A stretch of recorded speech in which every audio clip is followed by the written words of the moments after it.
Iyan,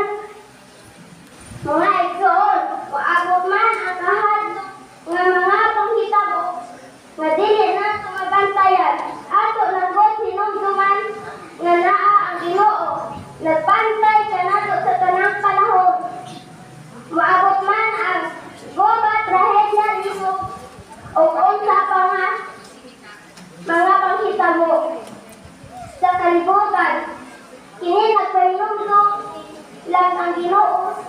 nga dili ta angay